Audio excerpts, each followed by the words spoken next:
たんですか？お前そういうこと言うんじゃないよ。子供のこともありますしね。死んだの4つか5つだったでしょ。病気の方よりもそっちのショックの方が大きいみたいだね。ずいぶん前に見舞いに行ったんだけどさ、一言も喋らないんだ。うちみたいに女房は丈夫の方がいいぞ。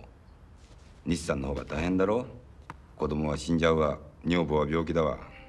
まして仕事が刑事だ。忙しくて見舞いにも行けないんだよ。